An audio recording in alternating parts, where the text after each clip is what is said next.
I'm Judi Swihart, and this is my story.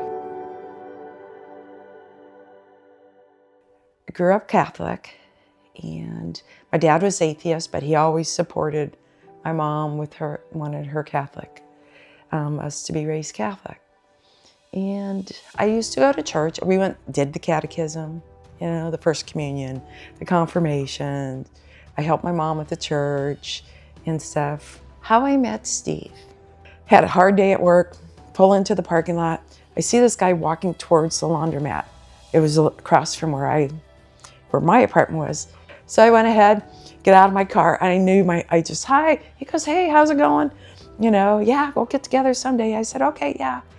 Then I didn't see him for a while. And I didn't see him for like maybe almost 6+ months. All of a sudden, he was washing his car. He had these compressions. He had gotten burned.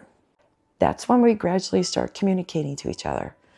I will say, in a sense I knew he was the one.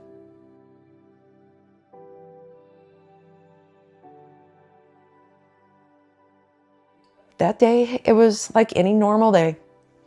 We both got up, we both went to work.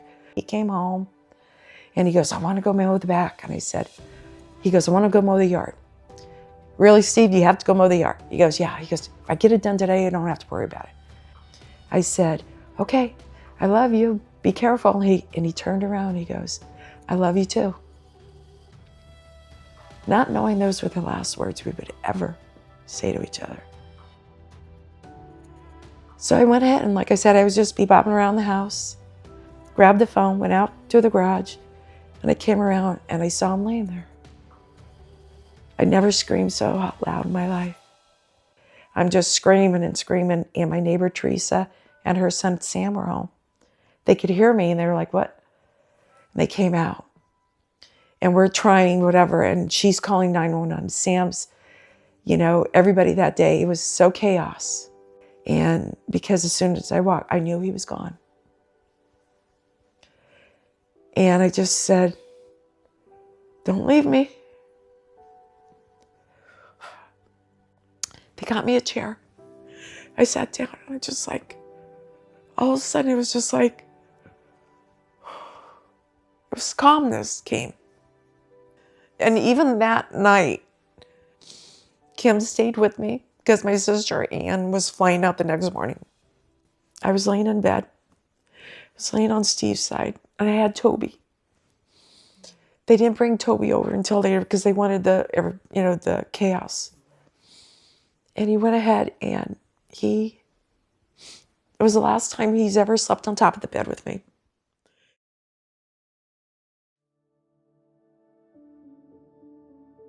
Kim Hoffman across the street, neighbor. I remember Kim going to me. She goes, hey, would you like to go to church? Yep. She didn't even have the word church out yet. I said, yes, because I knew a lot of those Sundays where Jim and Kim would be talking to somebody else, I was still nervous, didn't really know people. But people came up to me and say, hi. And it used to surprise me. Hi, Judi. I was like, hi. Can't remember, you know. I think it was Sandy Izek. She went ahead and she goes, I know what you're going through. She goes, you'll get through it, you know? I'm like, oh, okay. I was just like, this person doesn't even know me. I'm like, this whole church prayed for me. It was just like, wow. And with living Christ is like, you might find comfort here. And I did.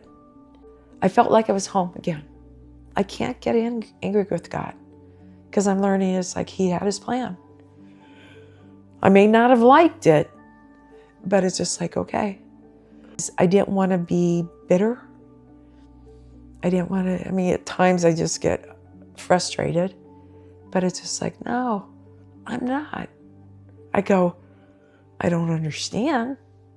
I go, but someday I will.